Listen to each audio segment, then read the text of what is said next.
I say, we are here again on this No, great Thursday no, no, no, on no, the no, no, no, no, on the no, no, anniversary of the great no, Martin no, Luther King no, sir. No, sir. Jr.'s Not even close.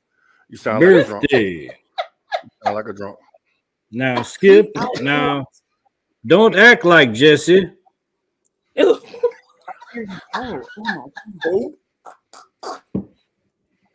You just Jesse answered the always question. wants to be me, but Jesse isn't me. Oh, I am And you ain't Mr. even. Luther King Jr. You need No, your ass whooped. What you need? pretty close. No. not at Anyway, all. welcome back. Ladder Card Cast Season 4, Episode 2. We are here. I go by the name of Mr. Luther King Jr. To the right of Isn't me, this as season? always, is that 4 or 5? Isn't this season 5 now? No, it's Season 4, four. right? He done flashed. I'm in 2024 and you in season 5. That's crazy. Okay. Yeah, season 4, episode 2.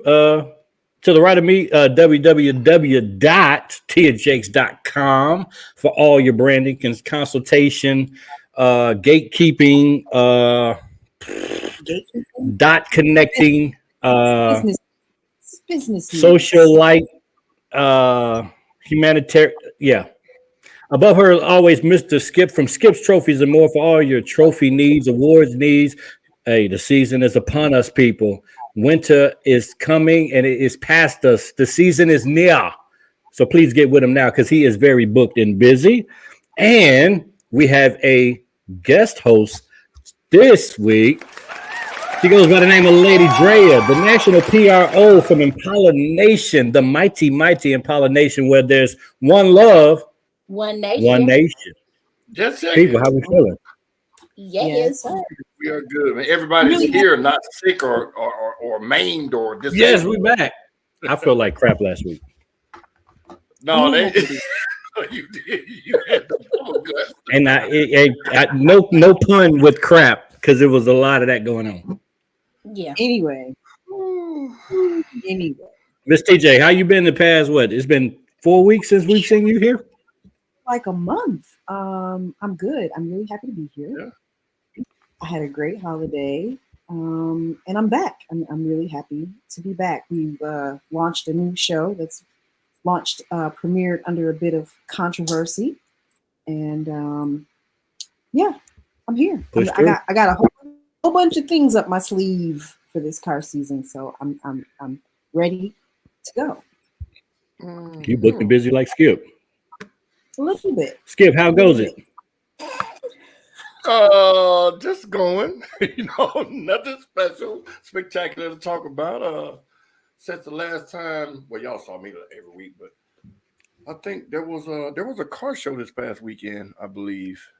I didn't get to attend it because I'm sorry, I did go to it. I apologize. There was 2 car shows this weekend. One, I went and hung out with some, met some new faces and some of the same old people, laughed and went on about our business and watched some good football. But other than that, man, everything's peachy. No complaints. All right. Our guest host, Lady Drea. What's the vibes? How did we get here? How did this happen? I don't know. Listen, I don't know, but I'm glad to be here. I'm glad to be here. You don't know.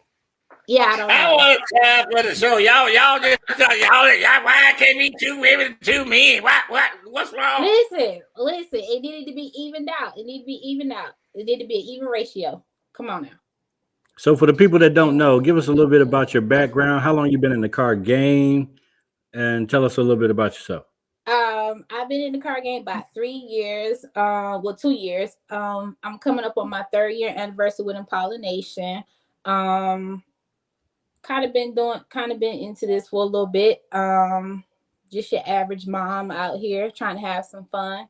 And I do a lot of other things in the back on the back scene as well. But again, just cool person to be around. Your average mom, huh? I'm the average mom, yes. Average mom. Average mom. So yeah, so we back. one thing I think we're gonna touch on tonight that has kind of shook the internet a little bit in the car world was this E-Ray. And if y'all have seen this E-Ray, it is something kind of special.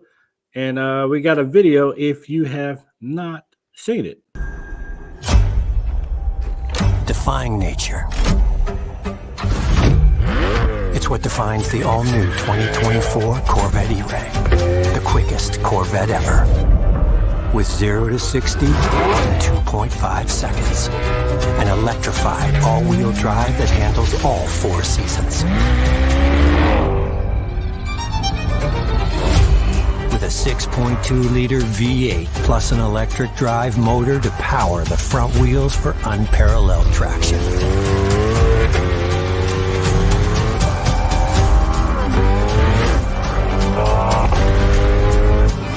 A force on the track or off. Beauty finding strength in the extremes.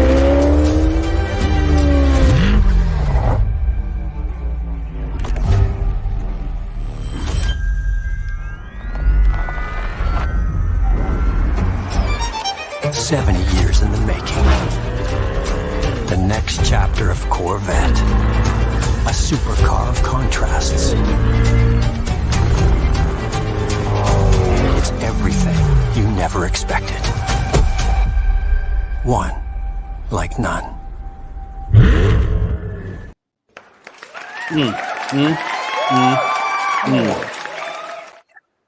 One Now, like none. One For like the none. record, I should have bet on it, but I said that this was coming. It isn't exactly envisioned as I said it, but I said this was coming. Before we go deep, before we Go dive ahead, deep Skip. into this conversation, there's one thing I forgot to mention about this weekend's car show. I think it was MOP or MPO or whatever their car club name is or their. Purpose, something like More that. parts of purpose. More parts Yeah. of purpose. Yeah.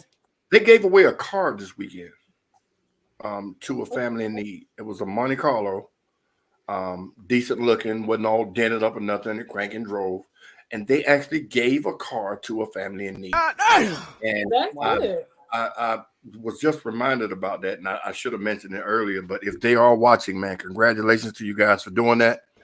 Wow. Anytime you give something to somebody in That's need, good. it's very much appreciated. And I want y'all to know that on behalf of this car cast, myself, and all other people that saw it, man, we appreciate what y'all did and are doing for the community, because that's the first time I'd seen that, where there was no Wow. fanfare, no nothing. Hey, man, come up here, we got something for you. And they bow tied a car and gave them a car, a whole Wow. drivable, taggable Wait, car. who is them though? How did they win it? I don't know. I have no idea. That's what I'm saying. This wasn't they didn't make no big hoopla about it. Evidently, Wow. They knew this family. They knew they needed it. And it was a family, a husband, wife, children. So that's when you're giving, just to be giving something for real. So I Wow. wanted to highlight that. And I should have done a little better, but So it was on some Mr. Beast type stuff. I don't know who Mr. Beats is, but they gave away a Monte Carlo. I think it was like a 2010 or a 12 or something like that. Yeah, for those that know, it's a guy on TikTok. He's a millionaire, and his name is Mr. Beast. And he goes around and he just asks people, "Hey, are you following Mr. Beast on TikTok?" And some people say no, and some people say yes. And the people that say yes get a whole bunch of stuff, cars, all kinds of $10,000, just Yeah. for acknowledging that they follow this dude. So yeah, that's dope. A whole car. But yeah. Now, I'm sorry. I had to say that because it needed to be said. But congrats to all those guys that participated in that. So the E-Ray. now, E-Ray, yeah. Miss TJ, you were about to say. First, yeah, I mean, there's so much to unpack on this car. It's, first of all, it's beautiful. And as the advertisement said, it is one like none. The first electrified Corvette. Where do we start? You want to start on what it looks like, what it does, where So you wanna much. go? I mean, from the sound that it makes, and when it stopped at that stoplight in the video and it went into stealth mode, that sound has me That's crazy. But see now, Let's just talk about the fact that it's 0. Or it goes to 0 to 60 in 2.5 seconds. Yeah. I'm glad you brought that up. Let's also talk about this being the first all-wheel drive Corvette ever. Right. So this is the everyday supercar. It's not full-time all-wheel drive, though. It's not full-time. Is it? No, but there's a mode. If you click a certain button, it has a button equipped, and it'll go 4-wheel drive straight. Right. Yeah. And see that right there, those types of statements when they say all-wheel drive means it's all-wheel drive all the time. 4-wheel drive means you can lock it into 4-wheel drive, that's what that Corvette falls under. See, because all-wheel drive, like Tahoes and stuff that come all-wheel drive, they're all-wheel drive all the time. Big trucks, yeah. So if you can turn it off, that makes it 4-wheel drive. You get what I'm saying? So that's interesting. Okay. And another thing too, when they went into stealth mode, all they did was turn the motor off and run it on electric. Because you can't quiet a motor down because it has to have exhaust. You get what I'm saying? Basically, that's basically what happened. Yeah. Right. So it's a lot of, and then they say it's the quickest Corvette. They didn't say it was the fastest Corvette. It's the quickest. So 0 to 60, it gets there quicker than any other Corvette. But top end, I'm thinking out running. I think he said the fastest Corvette ever. Mm-hmm. It said quickest. I'm positive. It's the fastest. I'm positive. All right. Well, we'll replay it back after the show. Show it again. Show it again, sir. So I can be wrong. Okay. I said it in. Defying nature. It's what defines the all-new 2024 Corvette E-Ray. The quickest Corvette ever. With 0 to 60 in 2.5 seconds. An electrified all-wheel drive that handles all 4 seasons. With a 6. Well, I guess, did that answer his question? Quickest. In your face. No. I'll tell you when I'm wrong. Some of the comments. Soldier Girl says, "How much?" This starts at what? 10 what? Something? It starts at It starts at what is it? 102,000, 102,900. There are 3 versions of it. Yeah, there are 3 versions of it. Yeah. Version 105, 108, and then you can add all-wheel. What is it? All summer only tires. What kind of buy that? Well, I mean, this is. Good. This is the first Corvette where you put all-season tires on it and it can handle in anything. Like, this is really the first Corvette you can drive in the snow. Yeah. And they've tested it. Well, now, you're not supposed to. You have optional seasonal tires that you can get. And we're not being paid by GM, by the way. And they are saying to not drive the summer tires in the winter, which you would think that was self-explanatory. And especially if you're spending $100,000 on the car, you should be able to swap your tires out. But see, my thing is, who buys tires for a season? Like, rich people. Rubber is rubber. Now, unless it's going to have knobbies on it. I'm sorry? You're from the South. Coming from Buffalo, New York. Yeah, well, snow. Okay, all right. I'm from Michigan. She's from Buffalo. You are correct. You are correct. Yes, y'all do. Y'all did. Y'all had. And see, that's the other thing. And me and Miss TJ was having this debate, and she couldn't remember if vehicles in the northern hemisphere came with all-season tires, regular tires, summer tires, or what. And I clearly remember vehicles coming with different types of tires. The South is not like that. No, you're paying more for a car up north than you are down south because it's coming with different tires. Yes, it's fact. Because you're not gonna put everyday quote unquote summer tires, on a car up north where it needs to be ready all season, straight out the box. Makes sense. Well, yeah, I guess that now it makes sense because I was about to say, why in the hell would I buy summer tires? Yeah. Okay, I get it. Well, you get more horsepower. You know what I'm saying? There's more rubber, all that kind of good stuff. But the all-season tires are going to have no better obviously in the snow and the ice and all that kind of good stuff. Okay. But you know, So you don't like this sound that it makes in stealth mode? the I sound, do. the sound is just a sound. I mean, that's not why you're buying the car. That's not one of the things that's going to push me over the ledge. Say I want a car because of that sound, because most Corvette owners actually, they change their exhaust anyway.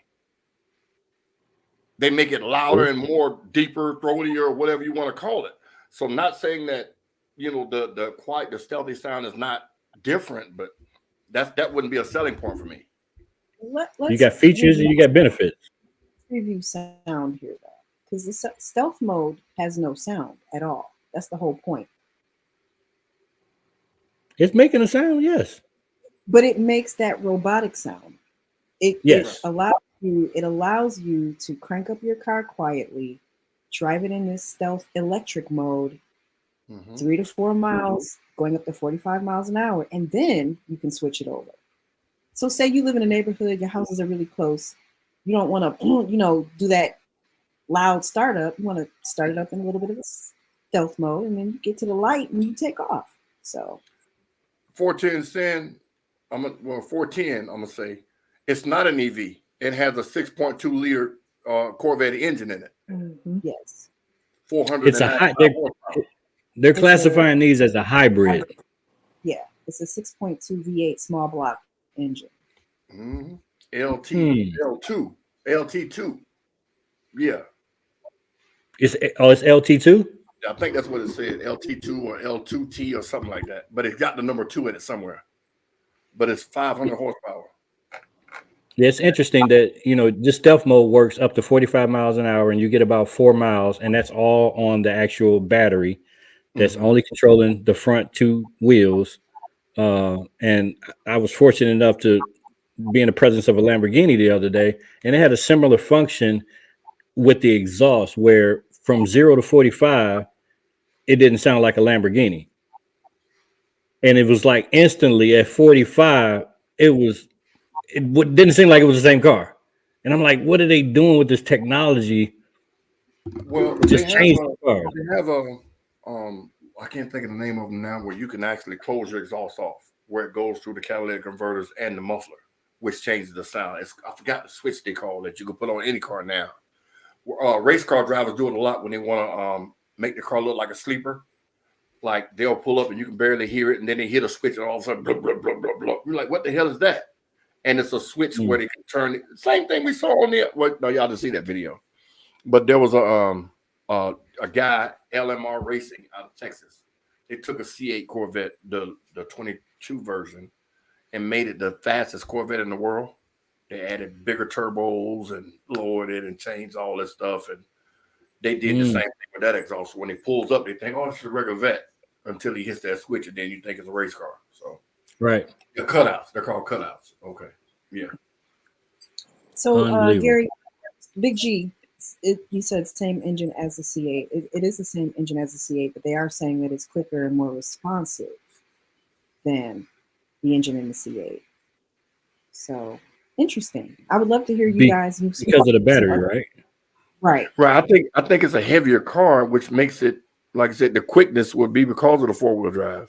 But after, say, 300 feet, going in a quarter mile, if that other C8 is right, he'll run past him. Should run past him. Right. But it really don't matter after a quarter mile, right? No, I'm talking about after the 8th mile, that C8 should run past him. Because you're dealing with just weight now. Because 4-wheel drive is just about the launch. It's about, having all the traction, which is why it's so quick out of the hole. No spinning, no fishtail, and none of that, in my opinion. But after the 8th mile, boy, you rolling now. You up over 100 miles an hour easy. So that next 8th mile is where horsepower is just all horsepower and weight. So, but yeah. The front motors. What else stuck out to you, Miss TJ?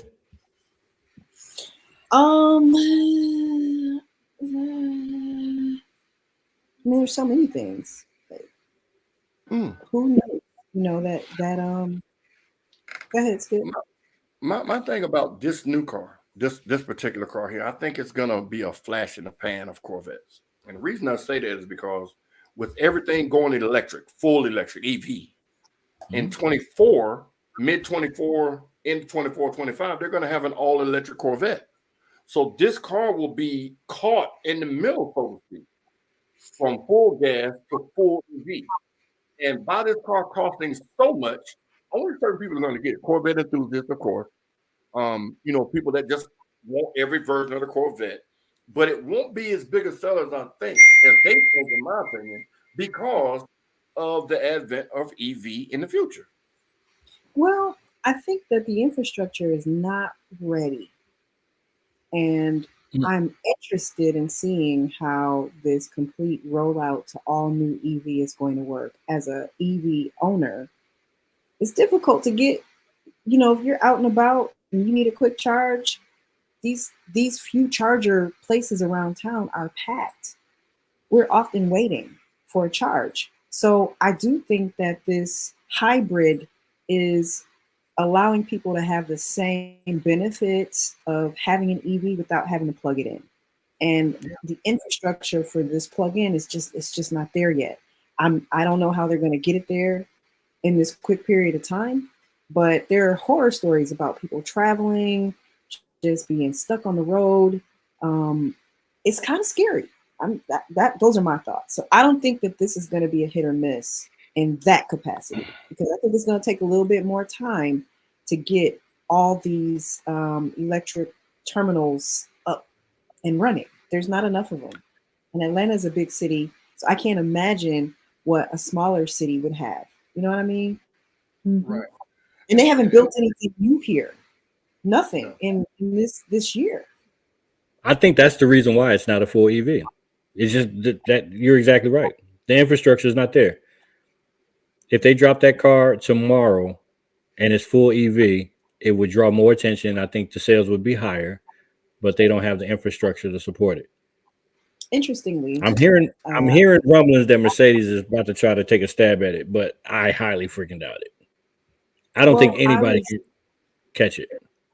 I was in a meeting last week with one of my clients, and we were meeting with the SVP of diversity at the Southern Company. And I asked him straight up, how is the Southern Company positioned to, take power further? Like, what are they going to do? He said they have a real supply issue. Simple. So if the Southern Company, who, is one of the biggest utility providers in the Southeast, has issues with supply chain, how are these other things going to happen? You know what I mean? So, they provide service to 150,000 acres of transmission lines in the state. That's a lot. I think it was like 2,500 miles. Right. Well, see, I think, Mark, to I guess go back and forth with you about why you said you don't think Mercedes is going to try to tackle this thing about putting up these stations and whatnot. They have to start now. And the reason they have to start now is because in 2025, California is only selling electric vehicles. Right. So you need to start now, regardless of how slow the process is, because once they get to that, you're not going to miss that market. Nobody with any common sense, that a car manufacturer rather, is going to miss that market. So waiting until it's just cookie cutter to do it would be a death shot. I think you gotta start now, regardless of how many you put. You just gotta start. The ball has to start rolling sometime, in my opinion. What you got, Dre? Well, just to piggyback off of that, also with Tia as well, the infrastructure is not there. But what Skip is saying, if you're gonna do it now, because like Miss Tia was saying, when people are charging, there's only so few charges everywhere. There's not a lot of charging stations everywhere. They're gonna have to start putting some up if they're gonna go full-fledged with this. Then they're gonna have to start building some in order for it to go around for everybody to benefit from it. But right now, I mean, it just it's only a few places you can go. But Mr. J, with you guys owning an EV, the car tells you where they are, and according to where you are. So the times that you're having to wait, are those like peak hour times, or is it just No, it's all? not long. It's not long, but that's not the point. You know, Big G said you got to have a charger at home, and he only has to charge when he travels. If you don't drive a lot or far, a person like me, I travel, I go see several clients in a day all over the city. So I can have a full charge.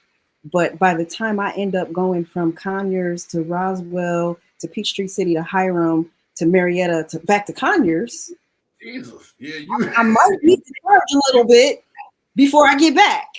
Right. I might need to charge a bit. So if I stop to charge a little bit and I have to wait because there's 12 terminals and the one in Marietta is always full.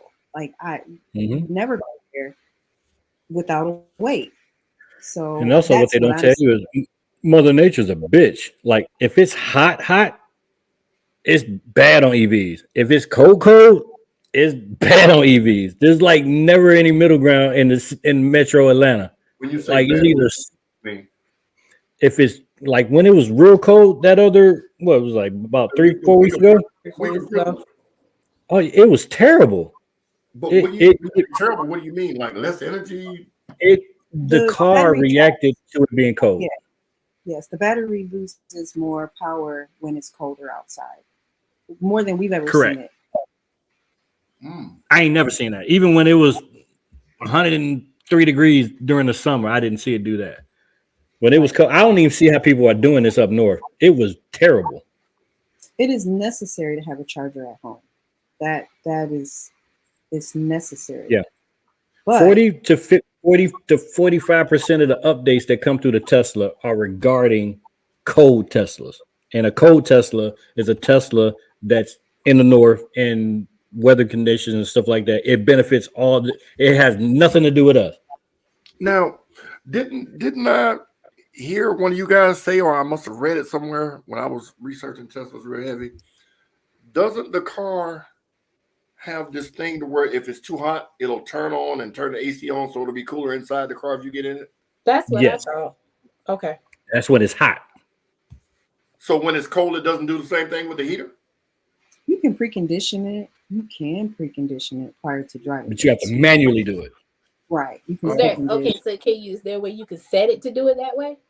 You can schedule it. Okay. You can schedule it, yes. But again, that's using battery. Any command, any process it's like a computer. It's processing, it's computing, so it's actually using more energy. Right. Yeah. Well, It's a whole different world.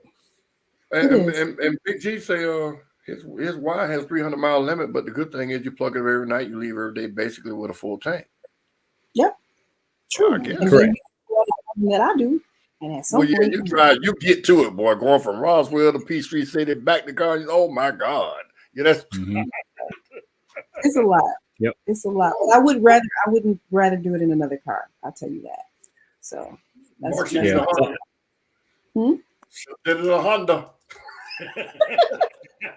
Listen, my Mercedes. I think they missed the boat by not really going for it. What? I think they missed the boat by not going for it with 100% EV on this one. I think they need to just go out there and do it. I'm curious to see what this charge is going to do, because that's going to be the benchmark. Whoever does it first, that's going to be the benchmark. Does what first? The first quote unquote muscle car. Did 100% EV already have one? Does the Dodge already have one? Right. Dodge who? How many Dodges you know? Oh, the Charger, it ain't out yet. Well, you say the first one to do it. If they got one that's ready to hit the assembly line, they should be the first ones. Correct? That's what I'm saying. I'm curious to see what it does in sales and yada yada yada. I think that's the reason why GM didn't go all the way, because we don't have anything. We don't got no blueprint. But you know what? With GM though, Mark, their price point determines their customers. You don't see a lot of kids running around with C8s. It ain't like the Hellcat. Right. You know what I mean? Grandma go get a Hellcat, but she ain't finna run out there just get no C8 no any kind of way. Right. And the other part is, with this market, Tesla has such a stronghold on it. Like, you can't get any data, you can't get any analytics, you can't get any research. They own everything, all of the information they have on lock. But it's So there. even if these other brands were trying to fish out information, they can't get shit from Tesla. You know what I'm saying? On which direction to go. You can't get no analytics. You can't get nothing. But Mark, whose fault is that? That's called innovation. Yeah, it is. I mean, you can't fault them for beating you to the punch. Yeah. Well, let me show you how I made my $1 billion. Here, you can get a no. It's a competition. Oh yeah. But And then my other thing that I don't like about this particular vehicle and a lot of the vehicles that GM is putting out, it's like they're not getting innovative enough on the inside. Like these same old dash, that same screen in that fucking car has been in Chevy, GM for how long? Like when are they gonna change this up? But you got to think too, Mark. With all this innovation that you want to see in these new cars, the price tag skyrockets with that. But then it's I mean, it's already 105. For example, the Mercedes EQS is really Yes. updated, but it's kind of ugly and it's cumbersome. So they completely updated the whole screen. You know, you got the whole glass panel going all the way across. You got 3 different screens, you know, but it's not a comfortable, then you look at the Lucid, right? It's got the screen down at the bottom, and then it has 2 screens, and then it's got the touch stuff on the side. You know what I mean? Then so those are updated versions, but they're not necessarily better. Does that make sense? Right, and it does to me. And I think what Mark wants is he wants all brand new, something different. But you got to think, with all of this stuff flashing in your face, you still got to drive.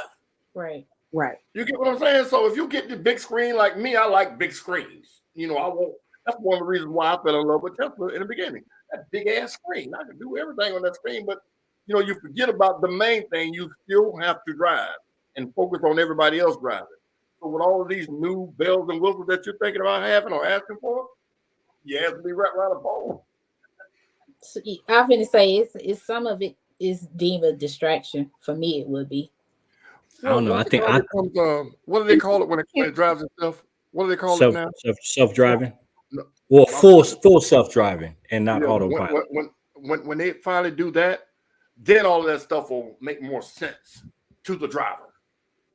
But if you think about all of those things that you're talking about, it's more so for the passengers. It's more so for you to play with when you're sitting in park or in the parking garage or something like that. But on the road, man, it'll be a big distraction. I just don't expect to pay $109,000 for a vehicle that has the same screen as the 2014 version of the same vehicle. But that's not why you're buying it. Right. You're buying it because of the screen? Or you buying it But I'm saying that don't make sense. Like, I mean, it's buying more it for than the just the performance, screen. the horsepower, the speed, the quickness, all of that stuff too. Now, all of that, those are the selling points. The screens are not the selling points.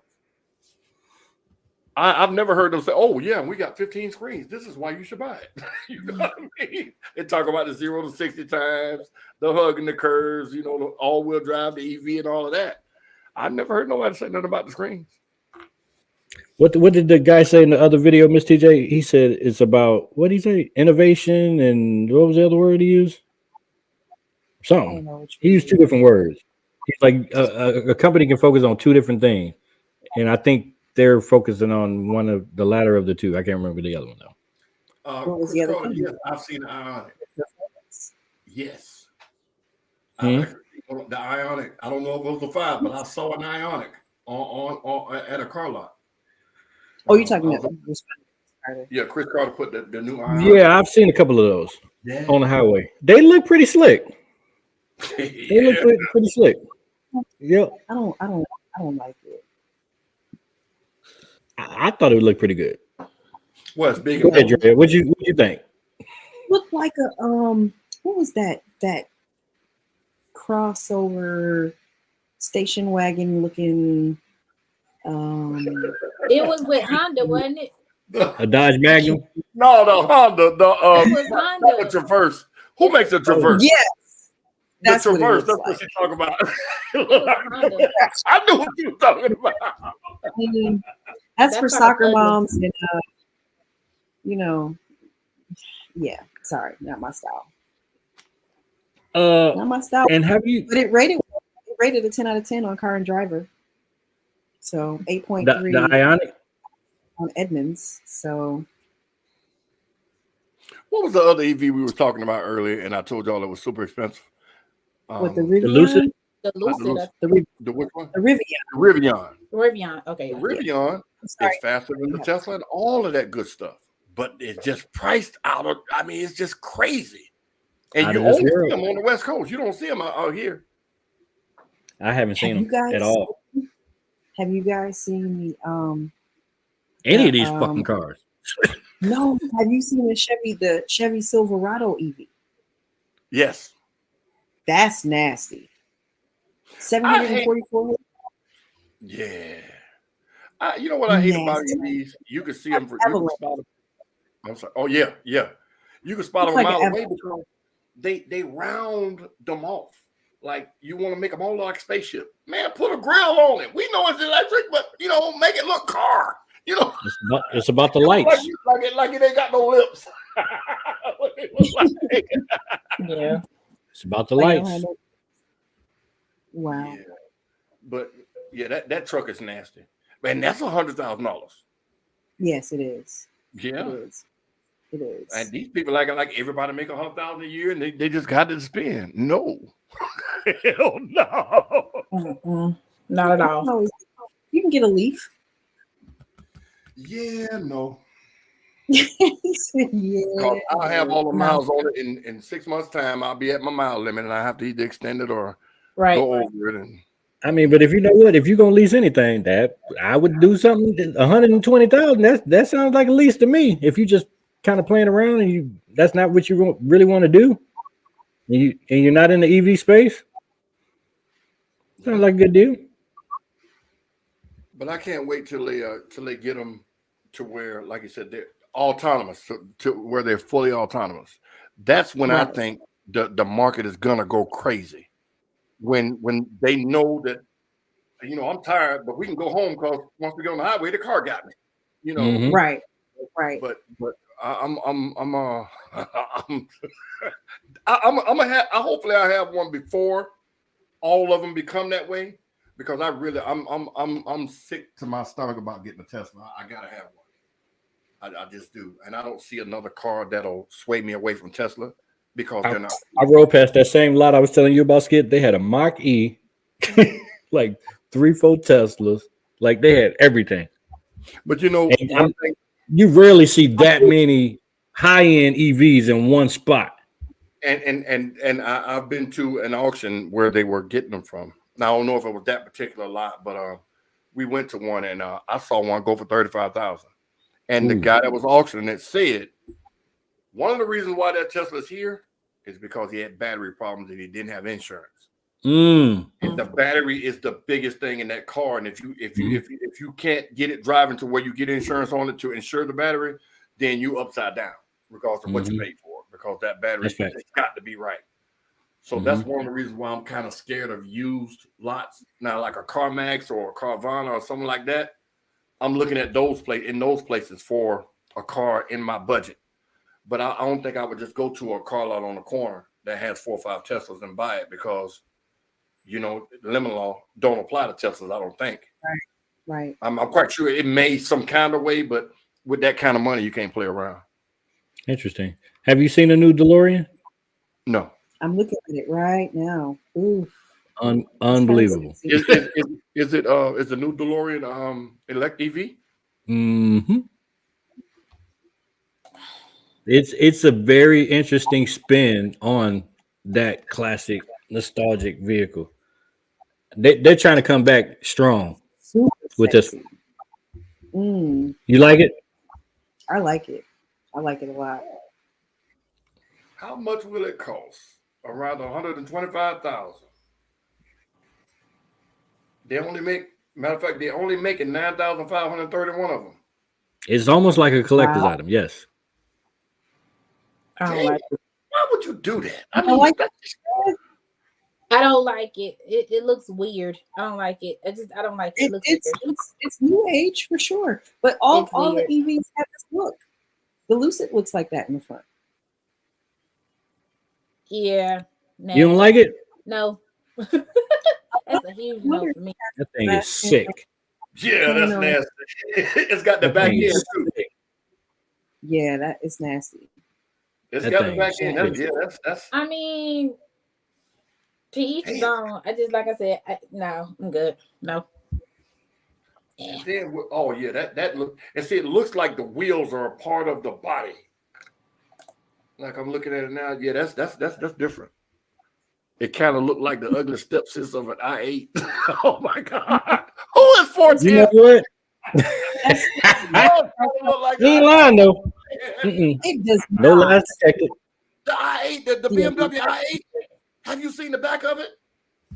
The No lies BMW i8? detected. It kind of looks like that from the back. No. I mean, it's a nice looking car. It's just I don't know. It's not. So if it's y'all not, could, if y'all could bring back a car, if all the cars that they didn't kill, you know, including the Impala, including the Camaro, if you could bring back any car and make it, but you had to make it an EV, what would be your top two, 1 and 2? You got to bring them back. It has to be an EV, but it's dead now. It ain't coming back. But you're gonna bring it back to life, but it has to be an EV. What would you pick? I would bring back was muscle cars like the Grand National that they say. stopped making. You see what I'm So saying? you You can't know- make that an EV. That was a V6 muscle car. No, You see that? retrofit cars for electric. Yeah, but those are the kind of cars you just want to put some gas in and do a donut in. You know what I mean? Okay, we got Firebird. That's good pick. Yep. my pick it has been Impala, EV Impala. They're gonna have them. I'm willing to bet you in 24, probably in 23, they're gonna have EV Impala. A car I would want to bring back. I'm ready for it. Come on with it again. Wait, so Skip, you're saying for the record, you think they're bringing the Impala back, EV? I think so. It's a hell of a passenger car. Think about it. What other mid-sized sedan passenger car does Chevrolet have? None. Well, are they still even making a Malibu? No. They canceled the Malibu too? No, I mean they're still making Malibus, but you know they stopped making the Impalas in 2020. So, but they're still making Malibus. Yeah. Well, that's all. I think that's all they got. That's why I think they're going to bring back something based off the Impala model, in my opinion. They got to. You got to have something for the small family, for the midsize, the families, because now you got sports cars, you got Corvettes, you got the what else? The SS they stopped making it. Impalas can fit up to 6 people in the back seat. Yeah, we ain't. I almost got racist then, but no, we're not. Don't people in no backseat of no damn car. I'm just saying. You must be running 6 people. Bruh. Oh my God. Anyway, but Miss TJ, what would you bring back from the dead? It ain't coming back. Only caveat is has to be EV. I don't know. I have no idea. I love so many cars. I don't know. I would have to. Prelude. Remember the Prelude? Oh yeah, the Prelude was hard. Remember the Honda Prelude? Badass car. One of those. Yeah. Another Prelude. She love me in the morning.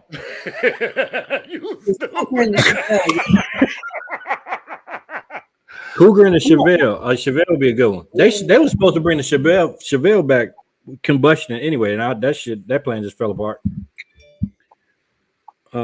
Cougar, I don't remember the Cougar. Oh, that Cougar, yes, that's classic. Came with a 5.0 engine in it. I'm showing my age. If you had a Cougar, man, that motherfucker. You talking about the long Cougar, right? I know you know, Skip. Oh no! Oh, no, he didn't. No, you know, There's Skip. 2 different types of Cougars, Mark. Huh? There's 2 different types of Cougars. I only know one type of Cougar. You talk about the big old fat nose one back in the 70s. Yeah. Another one in the 80s and 90s, man. Your mom and them had one. My mom and them had a box Chevy. Well, my mom ain't had no box Chevy. Well, no, I'm gonna take that back. It was a Ford, the LTD. That's what it was. Before the box Chevy, the LTD was shaped up like that. That's what we had. Okay. And then we got a Datsun, Nissan. Well, it's the Nissan now. It was Datsun back then. We had a Datsun B210. That was the first car I learned how to drive. Ooh, Prowler EV. That might be nasty. The Prowler didn't last but 2 years anyway. Shit, it went on. I like the Prowler. That shit was ugly. That's why nobody bought those shit. One thing you can say about the Prowler, if you knew somebody with a Prowler, you knew they were very not rich, but they had some money. No. A Prowler? It was only like 50, 60 grand when they came out, Mark. No. But if you're talking about when they came out, what was the dollar value then? Well, you know what I'm saying? Yeah. I think they were more than that, Skip. No. Man, that was a 350 in it, Mark. That's all it was a motor and wheels. That was an ugly ass car. Yeah, but that thing was different. Can I tell you a few of mine? I got a few. Okay. Go ahead. 1969 Chevy Nova. Mm. Late 80s Volkswagen Cabriolet convertible. I don't know if y'all remember those. They look like the Golf. They look like the old Golf. Yeah, they look like the old Volkswagen Golf. That'd be a convertible. And then I think 1999 BMW. I'm trying to remember the series. It was this particular series. 325i. No. It was bigger. You talking about the real boxy one? Yes, classic. It came in. The one that came in shit brown. That's what you're talking about. Yes. You remember that one? No, yeah, I know exactly what you're talking about. That one like Euros. Oh, and also an early in Mercedes CLK convertible coupe. Oh. Okay, Drea. Oh, you said the Impala. What else? I said the Impala. You gotta give me two more. You can't count the Impalas. You gotta give me two more. Oh shit! I'm trying to think. Trans Am for sure. Trans Am. Smoke said Trans Am. That's a good Mercury Cougar LS. They said Cougar already. Smoke. You missed it. Patricia Crazy said that. Oh no, I don't know. My second go-to would be a Charger. So it's like. You didn't really think about that, did you? I didn't really think about it. You gotta understand, as an Impala owner, I've owned many Impalas, so it's kind of like you super biased. Childhood, bro. Think about childhood. What car from your childhood that you thought, when I grow up, I'm gonna get one of those? So you ain't gonna let me answer that question? I ain't answer my own question. I got the perfect car. This was the car that brought technology to the forefront, and if this car was re-envisioned and made an EV and brought back from the dead, the New Yorker. The Chrysler New Yorker. No. What? No, what did it do when it came out? It was a digital speedometer. Man, listen, hold on. Before the New Yorker, the Toyota Cressida. Remember that car? The Toyota Cressida had digital speedometers, sir. And it had the seatbelt. It had the seatbelt that just went across you when you close the door. When you open the door, it went off you and all of that. So come on now. Don't be trying to get a New Yorker something it don't deserve. The New Yorker was way past its time, Skip. It might have been before its time. I mean, before, you know what I'm saying. But no, it wasn't the first. Same thing. Super advanced though. Anyway, all right. So we just gonna see the cars when we were kids. No, I'm just thinking like, go ahead, Skip. I'm sorry. You remember the Gran Torino? Yes. Starsky and Hutch car? Yeah. That was the Gran Torino. Yeah. That car, I would love to see that one. Now, I would love to see one, period, old school or not. I haven't seen one of those in a minute. Okay. Toyota Tornado, yeah. I can't remember. The Fifth Avenue. They name was old school. Y'all name it grandma cars. The Delta 88. The Oldsmobile Delta 88. You said a Model T, ain't that like from the 20s or some shit? Yeah, that's Ford. It's gonna keep you moving shit like that. I had Yeah, Fifth Avenue is I dope. had a who she smoked cigarettes, and I wish I had an example of something I could put in my mouth, but the cigarette would be like hanging. She had a Delta 88, and she could talk and have a whole conversation and not drop an ash. And she had a Delta 88. I'll never forget. Never forget. The Barracuda. Okay, KJ, what you know about a Barracuda? You're not old enough to know about a Barracuda, sir. Okay, but that's a good one, though. That's a good one. I thought they was bringing the Barracuda back too, and they canceled it, if I remember correctly. Huh. And Soldier Girl says, you know, I watch BMF, and you are right. They have all those old cars on BMF. They do. Yeah. Yes. All those Benzes are super accurate. There's a lot of stuff that's accurate in Y'all that show. remember the Saab, the first Saab that came out? The ugly ass Old boy car? Saab. They still make Saabs. Those. I like those back then. If you were preppy, you just kind of went with the look, you know? The Eldorado, big gas. Eldorado. Y'all remember the Deuce and a Quarter, boy, the Buick Electra. The Buick 225. Now, I'm gonna say Buicks are like Cadillacs to me. Yes. They have always been an extreme, even though I don't particularly care for a Buick, that is a really luxury vehicle. Yeah. You know, That's what I told them. It's always ahead of itself logically, you know what I mean? Like you comparing, hold on, you comparing Buick to Cadillac?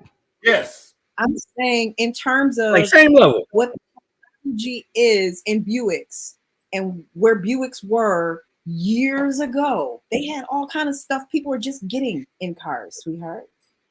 Well, see, the one thing about Cadillacs, I'm sorry, Miss TJ, go ahead. No, you the one thing about Cadillacs too, Mark, you got to think. Cadillacs are nothing but Chevrolets with souped up electronics. The Escalade is a fucking Tahoe. The ESV is a Urban. It is. It's the exact same engine and everything. Basically. They just beef it up and make it a Cadillac. They put the emblems on, take the emblems off a Cadillac and put it beside a Tahoe and pick them apart. The tail lights are giving away. No, it's way more technology in the Cadillac versions of those vehicles. That's the difference. Lately, sweetheart, I'm asking. Huh? If you haven't been in one, if you haven't been in a Buick lately, then you have no. Yeah. You know. You got to sit in one. Yeah. You got to sit in one more. You got to. They're nice. You'll be like, damn, this is a Buick? Yeah. Yes. Now, it don't have all the fancy fandangle shit, the extra shit that you don't never use in the Cadillac. It don't have all that. But as far as comfort and drive, it's just as good. And $20,000 to $30,000 to $40,000 cheaper. Yeah. My daddy and my stepmom have one and they love it. It's a nice car. It's a nice car. What kind of car is it? Chris Carter. What kind of car is it, Dre? They have a Buick LaCrosse. It's quite nice. Yeah, them trucks nice. It's nice. What kind of car do they have, Dre? Sounds like a hater to me. Look at this. I don't like Buick. I'm sorry. I don't know. I got something against it. I don't like Buicks either. I don't like Buicks either, but I'm talking about the actual car. If you've ridden in one, if you've seen the luxuriousness of the inside of it, you would really be like, wow, this is a Buick? Seriously. Not my style. Look at how he looking. He like, I don't believe your mouth up because you're a hater. You're seriously. He said, I just don't believe it. Like, he's definitely a hater. Oh my God. But you know, Volkswagen makes Porsche. Chris Carter, you know, Lexus makes Toyota. I mean, Toyota makes Lexus, of course. But Volkswagen makes Porsche. A lot of people don't know that. And they be like, They do. Well, go ahead. No, I'm sorry, go ahead. No, go ahead. I was going to answer Soldier Girl and Diva B's Alfa Romeo. Nice car, terrible. It's terrible. It's not even that. They're not great. Like, they don't get good ratings. They have a lot of issues with them. They can only be repaired by certain people. People have a lot of issues with Alfa Romeo. I've looked at them. but the affordability of driving one is, again, if you can afford to buy one, you should be able to afford to upkeep it. But at the same time, I've heard people with brand new Alfa Romeos who've had nightmares.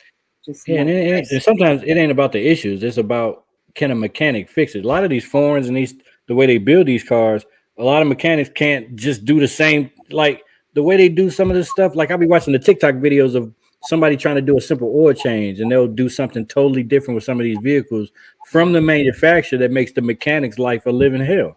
I don't know why nobody knows why they do it. Because they want you to go back to the dealer and pay them high dollar prices so it still can be under warranty. Like you got to remove the whole fucking engine. That's crazy.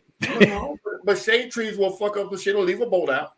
Yeah. Well, it'll get you there. It'll get you there. And then when you say, hey, man, my car fell apart. That's one. Like Chrysler, you can't change transmission fluid in 300s. You got to take it to the dealer. You never have to. Well, we've been had ours for 6 years now. We never had a transmission issue. But you can't add transmission fluid to it, and you can't check it. Yeah. So, But okay. But yeah, I can see that in high school, Alfa Romeo. But those you were really nice. Yeah, you said something about Alfa Romeo not being feasible. Neither is the Range Rover. Range Rover is one of the raggedest cars on the street. No. Yeah. All that money you pay for that shit, and they break down more than any other car I've ever seen. And I'm like, I want a Range Rover for what? They said once they were saying once the computer goes out of that car, you might as well just get rid of it because it's no good at that point because the computer costs just as much as the car to get it fixed. Yeah, I don't know about the new ones, but yeah, I've heard that in the past. Like the new ones where the door handles go in, I haven't heard anything about those. That new generation. Well, Chris, what are they now? You said it looks like all the new cars have steel transmissions. I wonder why that is. I don't freaking know. It's like they're just doing it just because. It doesn't make sense. But you got to think, like I said, we bought my wife's car new in 17. And we've not had one transmission issue out of it. And we go to Florida 4 or 5 times a year. You understand me? So we keep the oil change and all of that, keep it tuned up and everything. But if that's the case, then all of these check your transmission level and all that there, these shits were just something to do to cause you to spend more money. Because if they got a transmission that actually doesn't tear up, then they would be saving the consumer money, but also hurting their pockets also as far as upkeep. Right. You know what I mean? Mm-hmm. But, Soldier Girl, no. I don't even know what you're talking about. Let her hold that ring, Dre. You want to hold it? Oh, shit. Wait, put the camera, put a big screen. Let me see that. She got that I's married now ring on. Is that an engagement? That's the right hand. The camera is reversed. This the left. This my left. Oh, is it?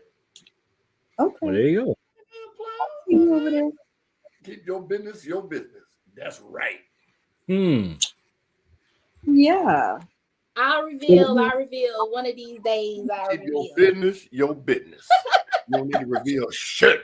So last week we kind of covered what we want to see this upcoming season, and you guys weren't with us. So what's your take on what we want to see this season? What do we want to change? What don't we want to see? What should we cancel? What should we keep going? Give it to me.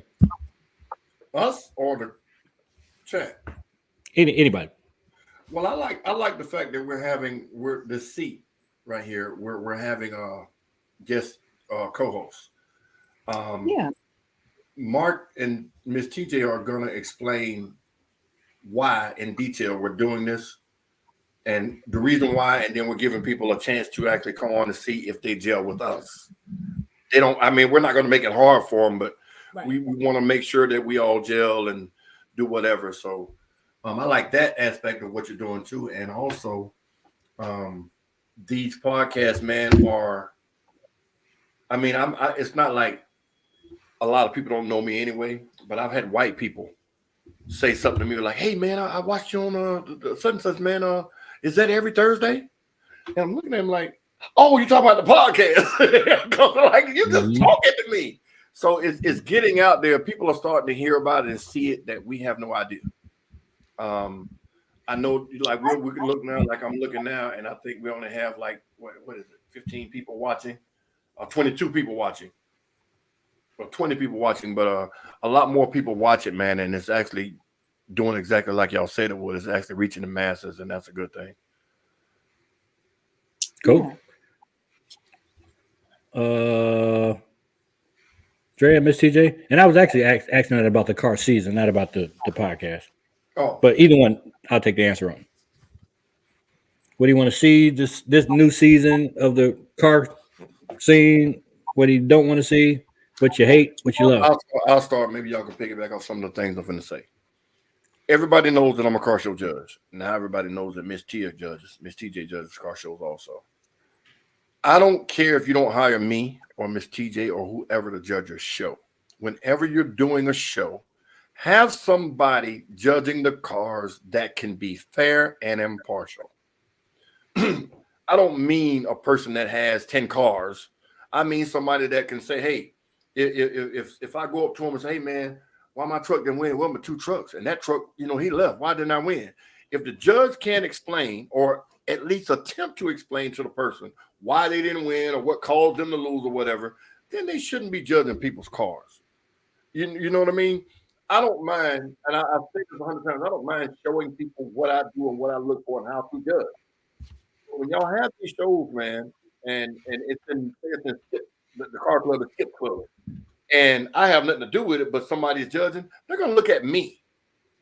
They're going to say, oh, man, Skip threw a fucked up show, even though he didn't judge.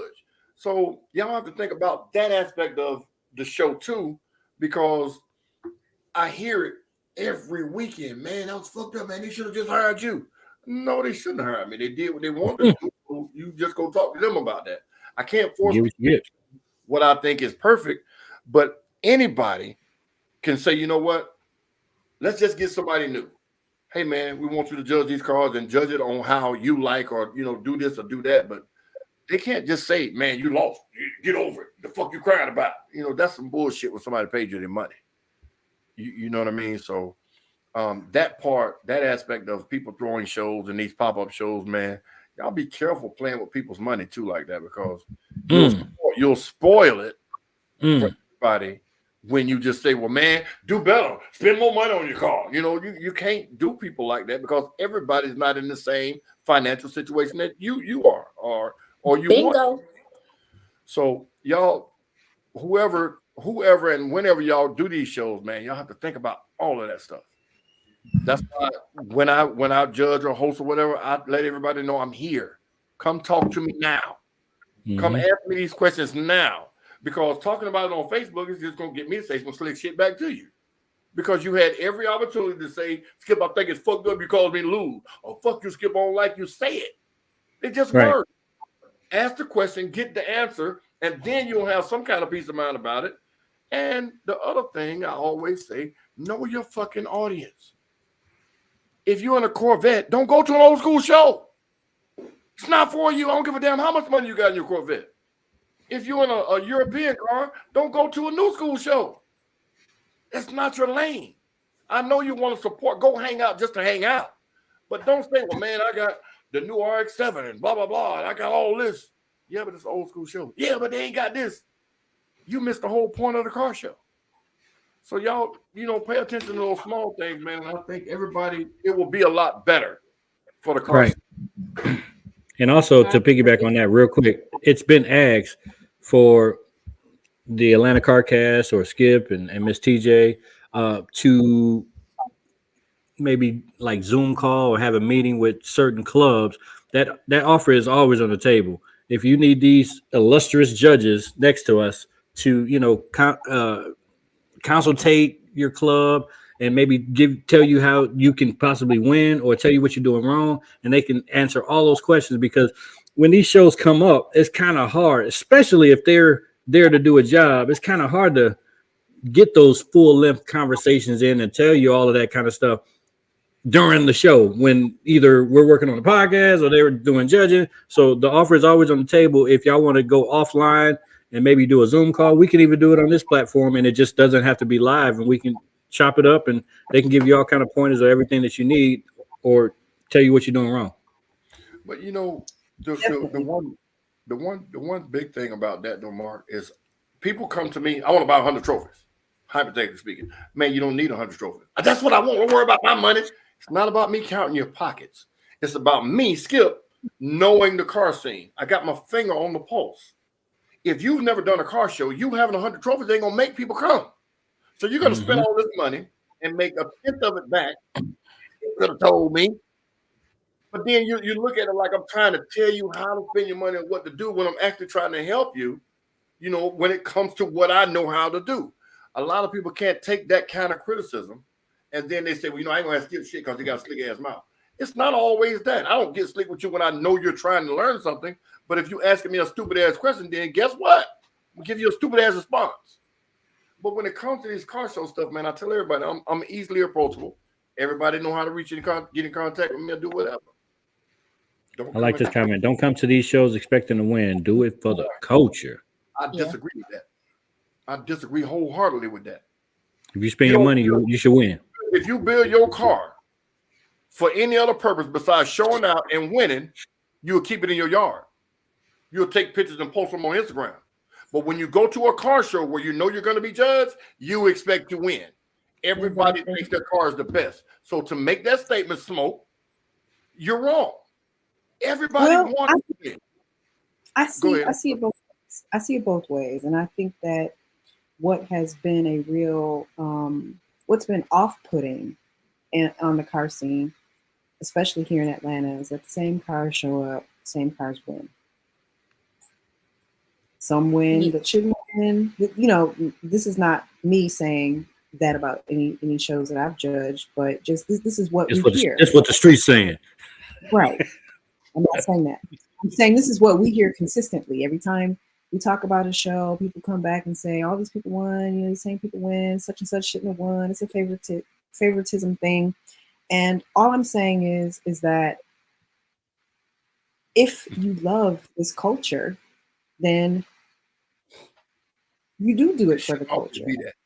And right. Now that part, that way I understand it. I get it and I respect that. Yes. But a lot of times, I think that, I'm sorry, go ahead. I was going to say, I think that in answering Mr. Luther King Jr.'s question about what we want to see is we want to see less competitiveness and more collaboration. That's what I would like to see.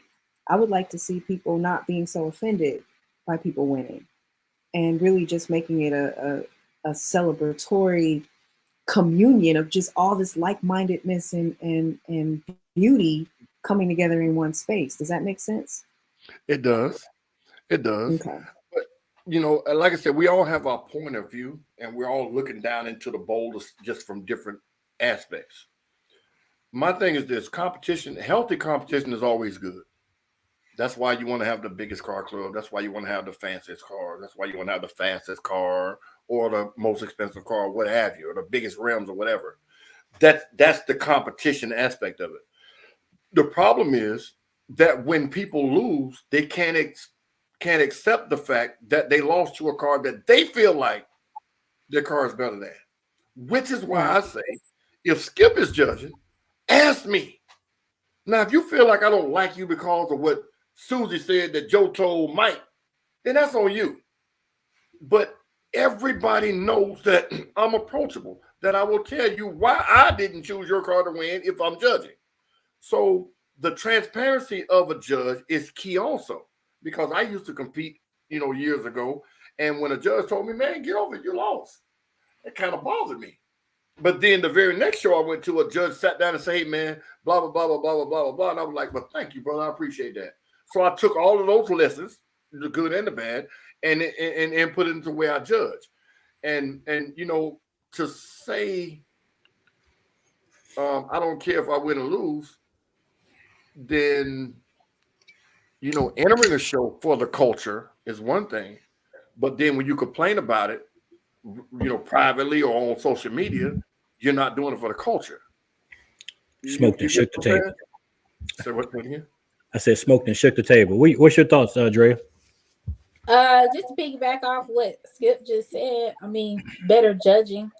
And Damn, like he Skip. said, better judging. But like he said, you know, he is approachable. So if you did go to a car show and you lost, then ask him what you need to do to improve to win your next show. Or because I have asked you plenty of times, what do I need to do in order to be better?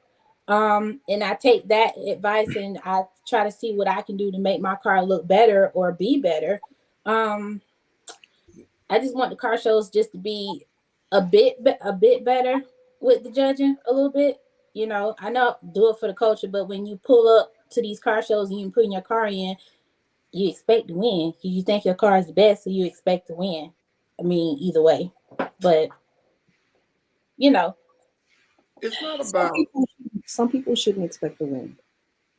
some. I mean, listen, no, you're right. But hello, I wasn't ready for that. I wasn't ready. listen. What? Some Are you, wait, did she just put everybody on notice, Skip? Does this? I'm saying some people, some she people said, should not expect to win. I mean, let's be real. You can't compete. okay, well, You Oh my can't. God. Rashonda said, "Damn." listen. I didn't expect that one. Okay, you know what? I didn't expect that one. Oh shit! But There now, are levels. There are levels. Okay, Skip, you gave your whole spiel about being a judge. Here's my whole spiel about being a judge. There's levels to this. okay. Yeah.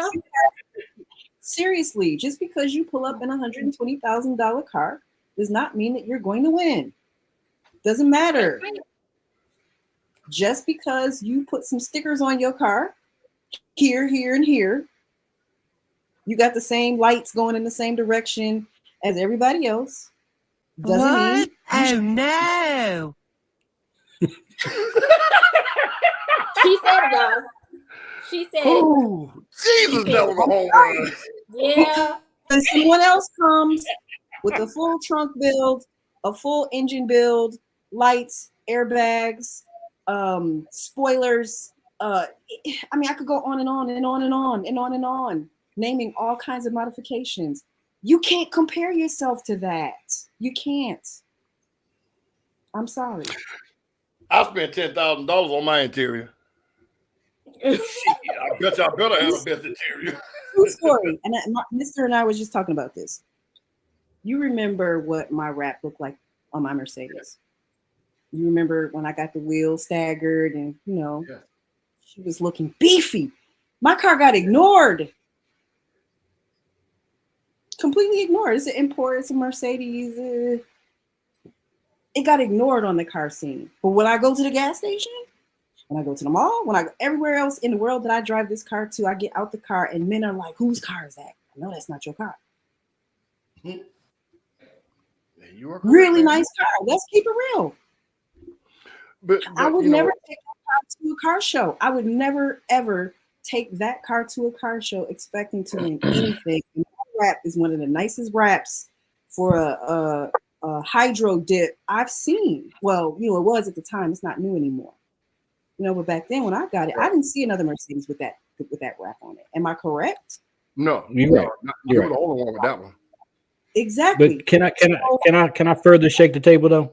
Do we think the increasing amount of trophy given out is helping or hurting the game? Because it's like we went from top 10. It hurts. 2-3 years later, top 20. But 2 years later, top 30.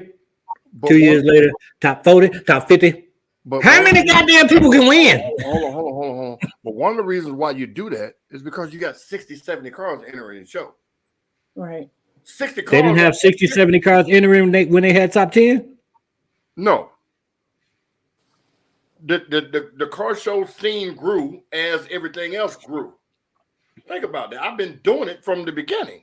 Now, they had a bunch of cars just show up, but as far as the paying entries, no. Because you think, like I said before, if Honk pulls up Swag Pack Shack pulls up, and Nitty pulls up. 3 chargers. What the rest of the changing lanes gonna do? Not knocking them, but what the rest of them charging changing lanes gonna do? Boy, we just go spectate. Right. You get what I'm saying? So that was one of the reasons why you had to do more than the top 10, because number one, you got to make some money because you spent all this money. So if they're paying the entry, you got 100 cars and you give away 30 trophies, it's still gonna be 70 people pissed off. You get it? So I think the increasing in amount of giving away trophies, it does hurt too, also, because you'll get cars that will win that like in any other situation they wouldn't have won, and now they expect to win every time because they won at this name show or this big show or whatever. So on from that aspect, yeah, it hurts. But you as a trophy builder, if I had top 40 as opposed to me doing top 10, and those 10 were like bling, you know what I'm saying? And the value, I increased the value of those 10 versus having the same 30, 40 watered down that we've been getting for 10 years. Would that change anything? Yeah, it would change it. It would change a couple of things. It would change the amount of entries you're gonna have. And now if you were giving away, big dollar trophies, like this, and you gave away 10 of them, it makes sense. But if you gave away 10 of these, oh man, we ain't going to that bullshit. What the hell we going there for when you giving away 10, $20, $15 trophies versus, something like this. So it's all about the show, the venue and everything. A lot of things play into it when you're giving away these amounts of trophies. Because if you're like, say, Threat doesn't have super small car shows. Most of his car shows bring between 50 and 100 cars, if not more. So giving away 30, 40 trophies at a show like his makes sense. You get what I'm saying? But the mom and pop show, where there's 30, 40 cars entered, you should, you should go accordingly. But people throwing the shows never know what the turnout's going to be like. Right. So they're going to get 40 people, but they want 100 trophies. Right. So they have for a big turnout, and then they got more trophies than they got cars. You get it? So, it's one of those things where when you build your clientele, they'll come. But until then, it's a shot in the dark. Because I've had people come to me and say, man, I want to get 100 trophies. No, you don't need to get 100 trophies. You need to do something like a top 20 or top 30. Man, that ain't enough. Unless you want to give everybody a trophy, that's enough. Then they be like, yeah, you're right. But let me do some high dollar trophies. Okay. I've done my due diligence, in my opinion, because I stopped you from buying in excess. Now, if you want to spend top dollar, that's on you. But I think by my knowledge of how the car scene works, I stopped you from buying, the participant trophy, so to speak. So, I like I said, I try to give it when I can. But if you don't listen, you want to do it your way, then okay, you're the customer and I'm the vendor. Ladies, what do y'all think? Keep it the same. More trophies is better. Less trophies makes people step to shit up. I It feel. doesn't matter. Go ahead, Dre. Go ahead. I feel like it should be less. That way, like you just said, step your game up. Mm-hmm. In my opinion. Okay. The less idea is a good idea. It's a good thinking point, but being logical, it's not.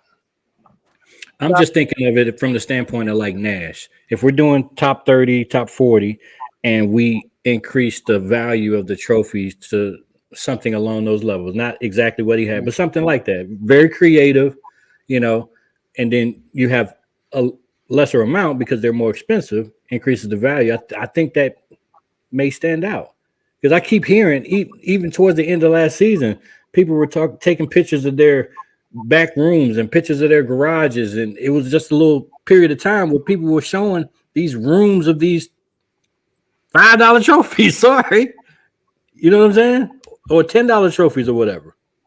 Nash would have more trophies left over after his show. Like he bought all these trophies, but you have more left over. But see, and no knock on Nash, but Nash has delusions of grandeur. He talks like. Go ahead. This podcast is brought to you by KJ's.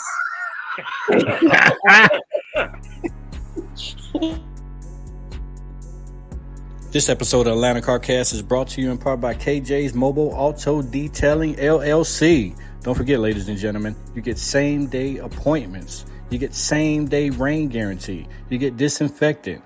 You get sanitation services. You get memberships. You get subscriptions. It's all there. Washes, wax, carpet shampooing, claying, steam cleaning. He's got the works.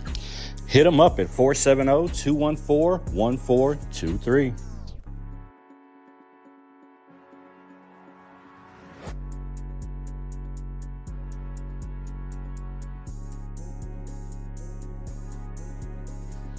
Hit them up at 470-214-1423. Tell them Atlanta CarCast sent you, or Atlanta Cast Network. Yes, Lord. Yes, Lord. Shout out to KJ. Shout out to KJ. Again, he's booked and busy, just like Skip is. Get with him now and set something up. Let me shake the table again. Can you over mod? Hell yeah. I got a car in mind. I'm not going to say, I'm just random in my head. I'm not going to give any clues, but can you over mod? Yes, and hell yes. Yeah. So is it a sickness to over mod? why would one do such a thing? Two reasons. Can you have too many lights? Can you have too many accessories? Can you have too many TVs? I'm not being specific. A lot of people want to be the first ones to do something. Yes. Even though it, like, So you could say I got a car in mind. oh, I got the same car in mine. It's convertible. Oh, we all know what car that is. What? We all know what car we're talking about. Chrome to death. AutoZone down. But anyway, most people want to be the first one to do something. You know what I mean? They want to be the first one. I had these first. Or I did this first. And they already have 1,000 mods anyway. So the ring lights. I remember when ring lights first came out, they were being put in wrong and the wheels was eating them up because the wire was getting caught. Mm-hmm. But people kept doing it. And then when somebody finally did it right, hey man, where you get your ring lights from?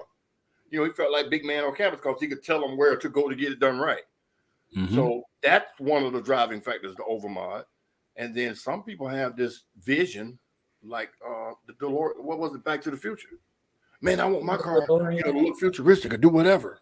And there you go. It's fantasy. Yeah, like I mean, I get the light thing. I love lights, but it's kind of getting kind of crazy. I'm sorry, it's kind of getting fucking crazy.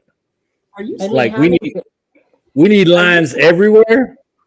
Are you saying that, Mister? I can't believe you saying that. I mean, I had them kind of back far, a little bit back, you know, when they were first coming out. But now, last year, what the hell are you talking about? No, I mean when I first got them. But it's getting to the point now. It's every fucking crevice now that has a light now.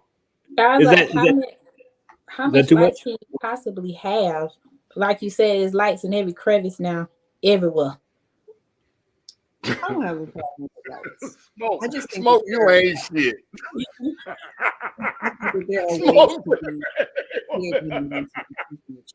You know? Just throwing it out there. I don't know. Things that make me go, But yeah, you definitely can overmod. There's no doubt about it. He said people get a test and forget where they came from. I didn't go overkill with my life. Yes, you did. No, I didn't. I had underglow. I had ring lights. Hold on. The same argument we talking about. Did you and I not have this argument at the spot down on Decatur about lights? You remember like that 4 years ago?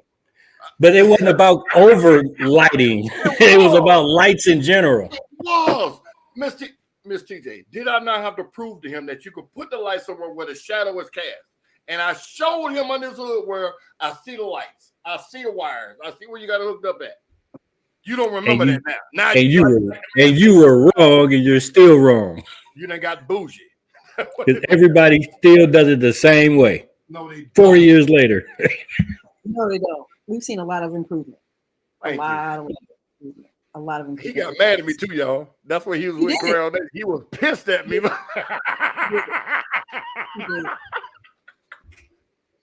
Yeah. Yeah, you done got. Anyway, I'm just throwing that out there. What else y'all got? What do y'all want to see? Give me something like examples. You know. Oh, I want to see more currency. The guy who currently has Google on all his TVs, not just that one. All of them. Oh shit! Sorry. And we see it in the background. Not all my TVs. All of them. I don't have anything. I don't have one light in my theater. Zero. Yes, you got a neon light. I do. You got 2 neon lights in there. There's not a light like that though. Neon light though. He has neon lights in his man cave. And he sits there and says, I don't have lights though. Saying you hit him with a face, you hit a home run with that. He got on the glow on the TV. Look at him. Oh, in the background. Fuck you, Sin. All the TVs. Oh man. Every single last TV. And we have hung TVs in every room with lights on. Yes. That's why we're going with the bill with the Tesla. We're going old school. It's going to be very classy, and it's going to be nice. It's going to be nice. New car. It's going to be classy. Yeah, it's going to be. It's got an old school look. So I showed you, Skip. Don't tell nobody. That's not old school, Mark. It's ugly. To me, it is. That bullshit. Thank you, DJ. It's one of my classic dream looks. Whatever. I want to tell people what you're talking about. He obviously likes, like his cars to look like they have gold teeth on them, but I digress. I told him, see, you gold teeth. You're giving it away. Gold teeth are out. Platinum is in. You're giving it away. Don't give it away. Sorry, no, not really. She ain't. No, not really. You want to see? I want to see more collaborations, parades, etc. Yes. That's not how you spell that. You say calibrations. I'm like, I think he's trying to say collaboration. I did it. Okay, Smoke. We got you, dog. Don't do that. Yeah. Mashups, team ups, more camaraderie. More meats. Yeah. But you know what though? The meats, I think that's the best way. Yeah. With the way things are happening now. People just to meet up, hang out, talk, laugh, go home. And you know, when Magic them started doing this thing, 3, 4, 5 years ago, Mark, what it was at the spot, the little Wednesday night things, it was a beautiful thing. You know, people just go hang out, eat wings, watch the game, lounge in the park lots, go home. And now that Batman and Luke them are doing it again, or you know, bringing it back up, I think it's a very good thing. But well, yeah, we just got to do that, do more of that, and get to know each other outside of the competition aspect. You know, everybody get to know each other. Everybody just fellowship and get to know. Our poker and spades tournaments will be back soon. Yeah, you missed them last time. Hope you'll be able to come hang out with us. Yep. Yeah. In addition, if you are interested in our next podcast co-host and you think you have what it takes, you'd like to audition to be a part of our team, contact us at atlantacarcast@gmail.com, or you can hit up any of us on our social medias. So, who wants to be in that top left box? Yeah. Yes. Girl, you want to say y'all don't audition. First of all, I don't need to. See the look on my face? I ain't need to. Really? Oh shit. I ain't need to. I ain't need to. Y'all know. Diva B said y'all ain't ready for her. See, that's the problem right there. You go tell somebody what they ain't ready for. You might not be ready for us, player. Oh, yeah, ain't ready for me. But anyway, very, very nice. Every week, man, we want to have a different face in the box, and then you know the two illustrious people down here, over there, them people, they're gonna make a decision about who gets that. No, we might let it be a people's choice. Who's the best synergy? Who's the funnest? Who's the most, Nighthawk, you coming? Diva B, you coming? Smoke, you Soldier coming? Girl, Smoke. Who's auditioning? Chris Carter? Come on, who else is in here? Y'all Big scared? G? Say you're scared. Big G, you can do this too now. That inbox should be blowing up by the end of tomorrow. You don't have to be here. Y'all got our You phone can number. do it anywhere. This is virtual. All you need is a great Wi-Fi. That's it. Ain't That's nobody it. coming to stop Otis. There's room. There's Miss room. Deadpool, no, Miss Deadpool. you already, you good. You Antonio said he votes Nighthawk. who? Antonio Nighthawk? said he votes Nighthawk. Well, now you can't just vote for him. He got to apply first. Damn. Hey, Mr. Mitchell, the Casty Awards is over. Ain't no more voting now. You vote now. Google me and check my stats. Ain't that a song? That's what she said. Google me and check my I'll stay with her. We got a couple more bills. So what else we got? Let's pay some more.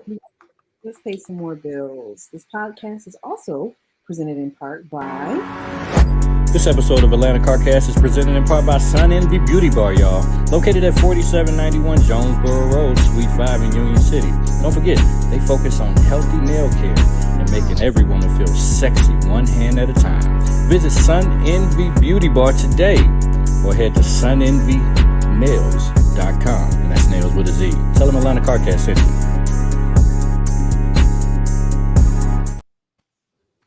There she is. Bim boom. If y'all haven't gone to see her, go see her because she slay those nails all day, every day. She had some nails on this weekend, boy. Them things were that long. Seriously? She got them 5-inch nails on.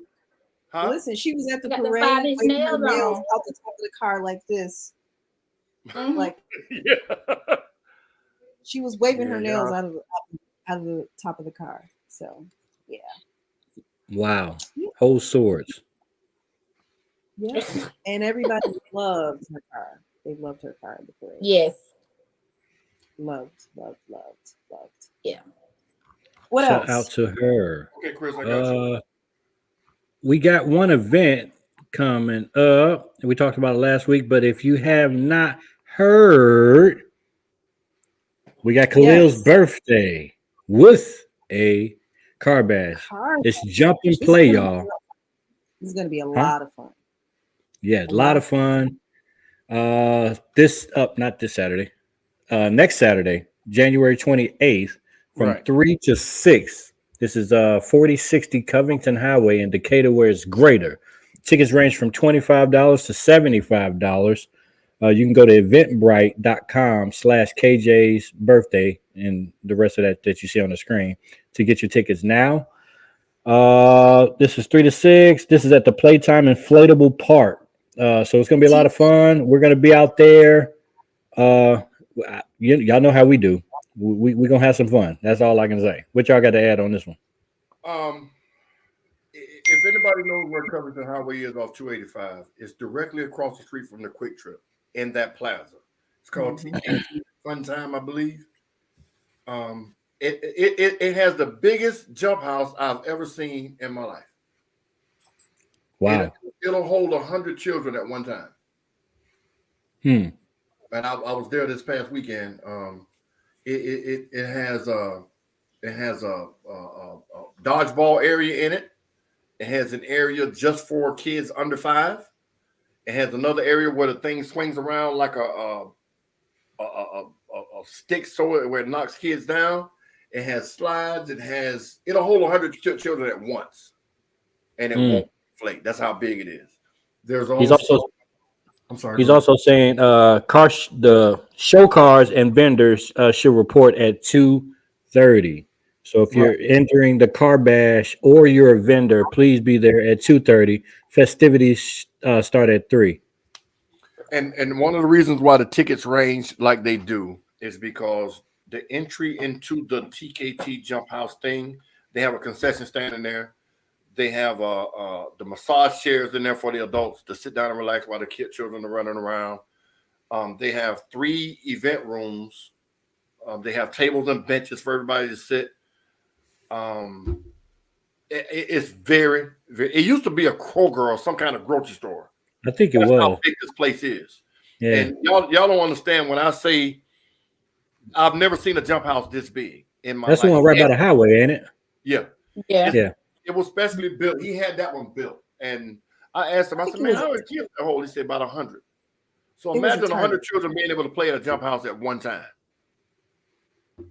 They still won't get tired. I swear to God, you see them kids, they just don't get freaking tired. I mean, hours and hours and hours.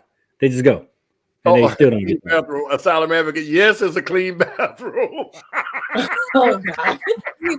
And bring your kids. So this is something that's a little different. It is celebrating KJ's son's birthday, Khalil's birthday. So I think it'll be a good time for us to convene as family and make it a good, fun family event. So and the car show portion of it, guys and girls, and whoever is trying to enter, it is a kids judge car show.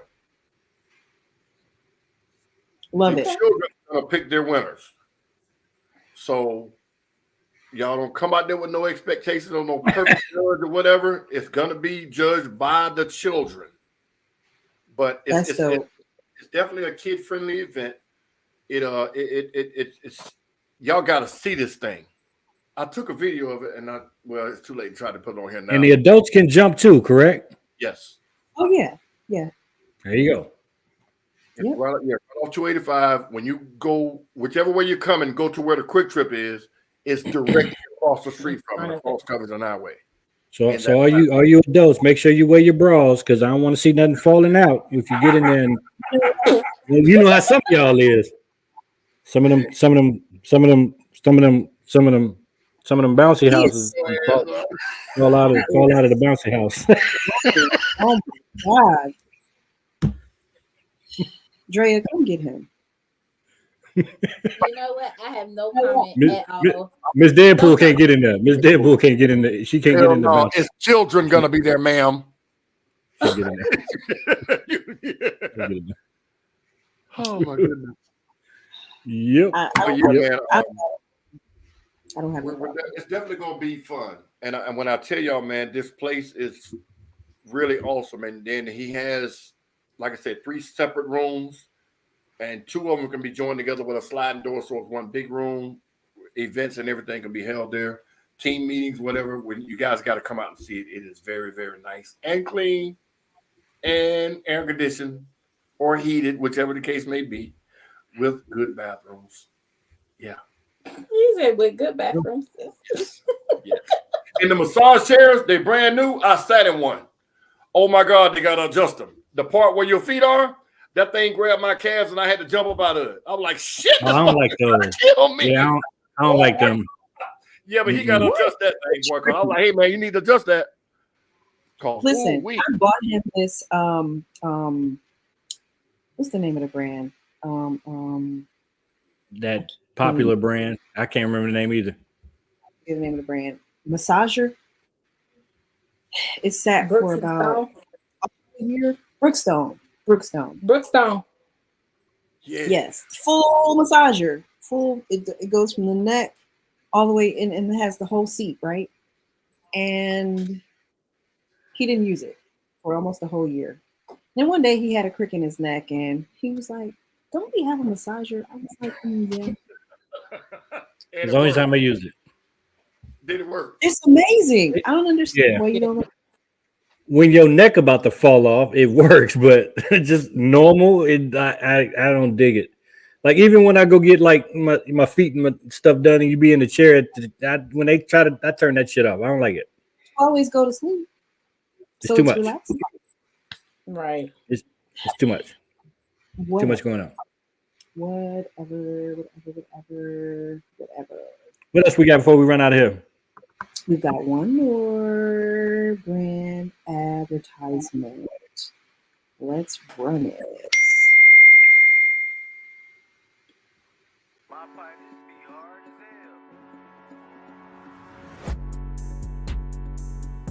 This podcast is presented in part by Outrageous Cuts, located at 3316 Snapfinger Rd in Lithonia, Georgia.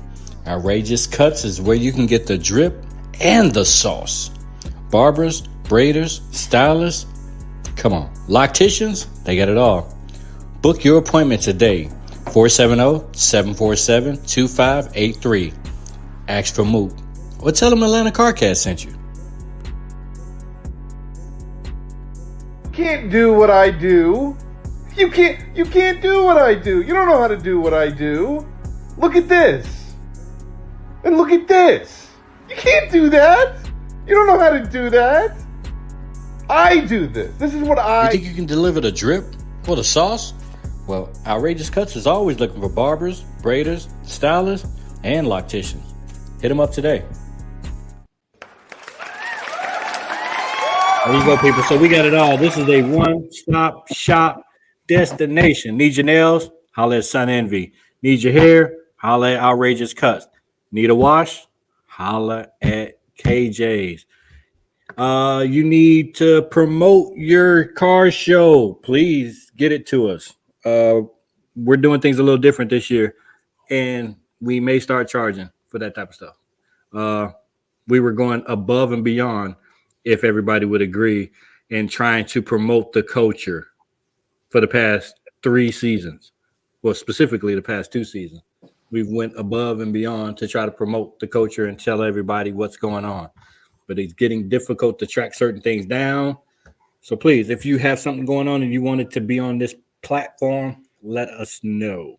Don't forget, every Monday's The Last Take, a Shot in the Dark sports podcast. Been getting really good. Last episode was genius, covering the Georgia Bulldogs game, covering the outcome of some of these playoff games. It's been really hot and heavy. They've been talking a whole bunch of shit about the Niners, Skip. So I can't wait to see this coming on Monday. They've been talking cash shit. Okay. But anyway. How about this? Yeah, so shout out to D, Mr. Skip, and Kevlar, Mr. Treat 'em Swell for Monday's show. Tuesday, what can I say? Tuesday has been one of my favorite nights of the week with After Dark. Whew, they got so many cast members, I can't even name them all. So I'm going to say all of my badass kids, as I told them in the private chat. All my badass kids on Tuesday nights, and you have to be an adult to get in to that facility. So After Dark is raunchy, and it's getting raunchier and raunchier every week. Don't miss it. That one airs at 9:00. You got to be a free spirit. You got to be a free spirit. Yes. Everybody that's on that show is very comfortable in their skin. They're comfortable with their sexuality. And I learn something every week. And I learned that I'm fucking boring every week. Boring ain't the word. Every week.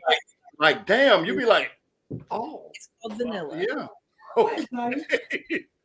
I am boring. So I need to get a little bit more of a life. And then they show me that every Tuesday. Anyway, Wednesday, newcomer to the platform. And remember, all of this is broadcasting on Atlanta Cast Network. If you have missed it, if you have missed any of these shows, all of them air live, predominantly. All of them air live, and they will be under the live tab on our channel.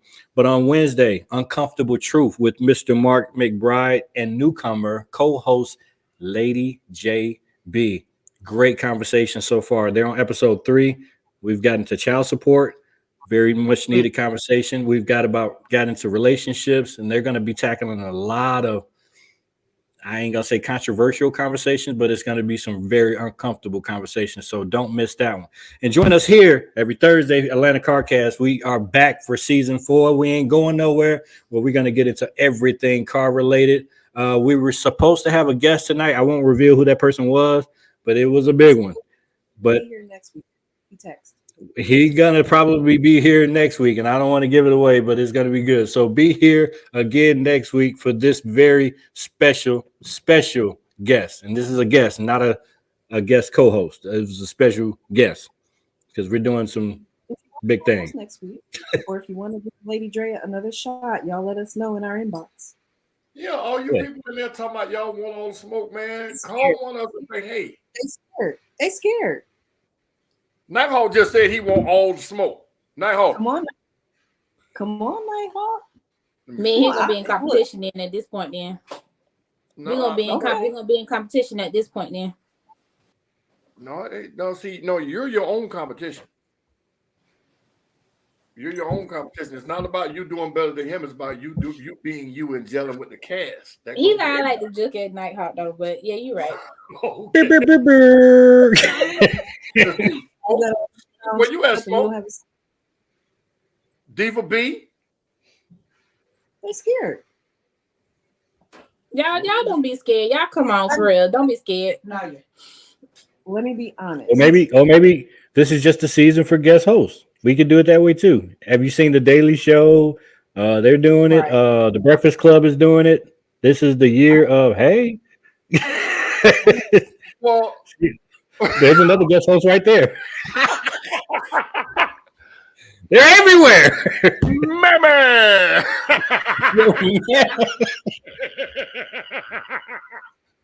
But seriously, guys, I cannot wait for the season to start. I can't wait to get back out there and see you guys and see your wonderful faces. Be also on the lookout. I think we're doing something for Valentine's Day, and I hope I don't get yelled at for giving this away. But I think we're going to do a live show with a panel, and I'm not going to say which show is doing this. I'll just say that much. But we're doing something special. It's going to be live. You may have to pay to get in, but you might not want to miss it. That's pretty much. Is that all I can give away before I get yelled at? That's it. That's it. Okay, that's it for now. Get that shit away. Big mouth ass. More announcements to come. Breaking news on the ACN. I'm your host, Mr. Luther King Jr. Can I make an I can't. announcement? Go ahead. Please? Yeah. Please tell Mr. to take my chalkboard and put it back on the wall where he got it from, because nobody paid attention to his little lame ass dad joke. New Teslas don't come with a new car man. They come with Elon Musk. Put my chalkboard back, please. Get shit on! Put my chalkboard. Get shit on! Get shit on! Your ass! Your ass! Shut the fuck up! 1v1 me, pussy! Wow. Oh my god. Okay, Nighthawk. All that typing, man. You better hit one of our phone lines or something. I take Thursday. Bring it. No, you bring it. Mm-hmm. There it is. This is an equal opportunity We'll be platform. waiting to hear who hits our inbox to see who's going to be, coming on to audition. So let us know. We're open. We're open. Could be 2 or 3 positions available. Who knows? That's right. We could have a traveling team, and we could have an on-air team. We could have a live team, and we could have, there's a lot of iterations we could do here. We just need you guys to step forward and let us know you want to be a part of the movement. Let's see what happens. All jokes aside, man, really, we want y'all to come. Nighthawk, Smoke, DVB, whoever. We want y'all on here. I mean, it's easy for people to look at it and say, oh, that's easy, or I could do that, or this and that, and why they didn't say this. Now's your chance. We are grown. You won't be censored. We're not going to come on here and club bash or people bash or nothing, but you get to speak your honest mind. So that's why we want people to come. Mm-hmm. That's facts. Yep. Simple Well, as Nighthawk that. said next Thursday. He just texted. So he'll be on next Thursday. Miss And- Deadpool, put your ass up. Look what she put. I got me a see-through outfit for Valentine's Day. Ooh. This ain't your pop. Ooh. Not everybody there. Ooh. Sit your ass up. This ain't the platform, man. It's okay. We're all in the same family. She said she's gonna let y'all know. She said she's gonna let y'all know. So if you want to come see her on that event. And, you might. Well, anyway. Yeah. without further ado, we will catch y'all on the flip side again. Sherry, I love you. Happy Martin Luther King Jr. Day that was just passed. The next holiday is Valentine's Day. Yeah, season is getting ready to start. I don't even know the real first big show. I think it's in March though, right? Probably the breast show. Yeah, Not breast cancer, but the Power Fest. Power Fest. Yeah. And by the looks of some of these Instagram, most of these shops have been booked and busy throughout this whole off season. So I'm excited to see some of these mods and what people have done in these 4 months, maybe 3 months, 4 months. Asylum advocates say he too wild for this. Tuesday night show, you ain't too wild for that one. Listen to that. Now, you might be too wild for this one, possibly, but go on to Tuesday night. So tune in Tuesday night. He is not too wild for this. Tune in Tuesday night. No, Skip. Here's the thing: people think it's easy to sit here and to talk for 2 hours straight. It is not. Right. It's not easy not to get up and move around. On Wednesday, they've been doing 3.5 hours. This is not a live. This is not an Instagram live. This is not a TikTok. No, live. it's not. This ain't practice. This ain't scripted or none of that. Right. So, if you think give me a microphone, I'll give you the news. You said Nighthawk said confirmed for next week, right? Yes. Yep. Cool. We'll see. He keeps saying, I ain't gonna believe it till I see him in that box. I believe him. I believe him. We can even do 2 next week, and you can have this box right here. Boom. Let's do 2. So slide in the DM and we'll find out. I think it'll be interesting. And next week's show will be good no matter who's in these boxes. It doesn't matter to me. I've been Mr. Luther King Jr. This is. Did you mute? Is he muted? Right, he just muted himself. He just talking his ass off. You son of a Luther. Wow. Oh my goodness. This was fun, You y'all. just ruined my whole joke. Yeah, Whatever. Listen, we already banned you from the other show, so don't show up as another character. Oh, They haven't seen Mr. Diamond. No, If somebody, all right, I tell y'all right now, if y'all put some. did he mute himself again? I muted him. Okay. Look how you looking like Dale.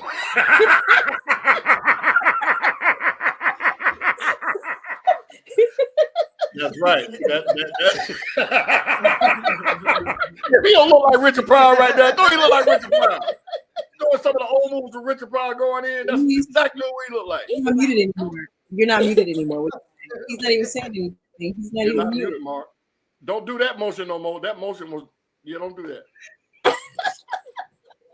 But you're not. I wish I could put it in timeout. Oh my God. Good night, y'all. That's all I have to say. Anything else, you guys? And to all our people watching, viewing, if y'all got ideas, man, or some things y'all want to hear us talk about or hear us address, feel free to say it. I mean, we think we're knowledgeable enough to address an issue or a comment or a problem on the card. That boy. To deal with.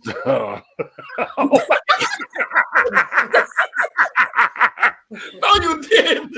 He's like, I'm just gonna be down with it. But guys and girls, like I said, man, if y'all feel like we're overlooking something or not talking about it enough about it, or whatever, y'all please say that. We want all feedback, good or bad, because we know we're not the best. We're just trying to get to that area code. You know what I mean? So thank you guys for tuning in again. Skip Trophy more. Good night. Good night, y'all.